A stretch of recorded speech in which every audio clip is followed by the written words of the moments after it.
English winners, have you ever heard the phrase shoestring budget?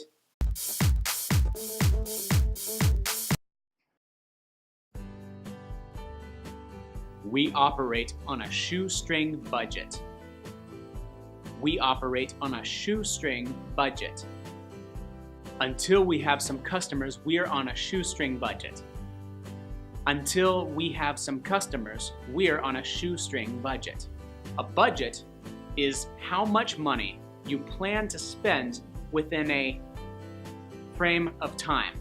For instance, a monthly budget is how much money you plan to spend in 1 month. And a weekly budget is how much money you plan to spend in a week. Now, a shoestring budget means very little money. You have very little money, and so your goal is to spend as little money as possible. Spend no money if you can.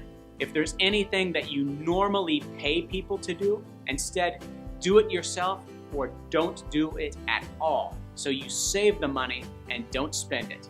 That's what it means to be on a shoestring budget. See, shoestrings are very cheap.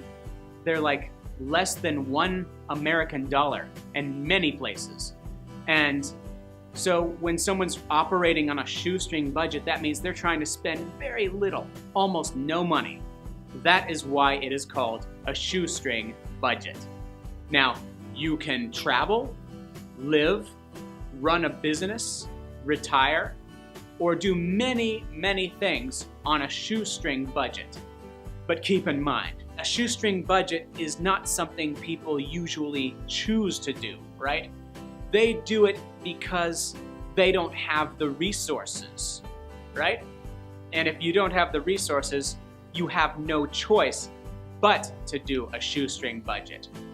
However, once you get past that shoestring budget phase, and I hope you do, then you have more money, you're able to outsource jobs to other people, you're able to pay for higher quality, you're able to do things that are going to make things more comfortable or more easy for you in the future.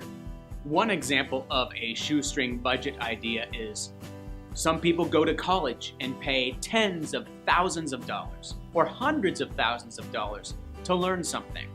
And other people, they just go to the public library and they read the same books that the people in college read, and they gain the same education through books that the college students would, but the difference is they spend zero because a public library in most countries doesn't cost any money.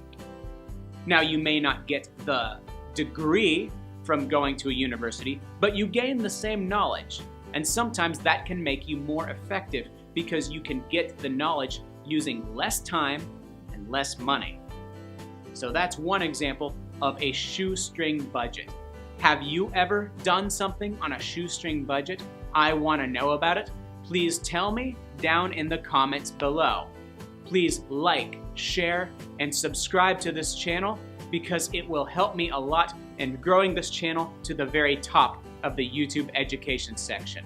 Here is another video on business idioms and another video I think you might like. So check those out and I will see you on those next lessons.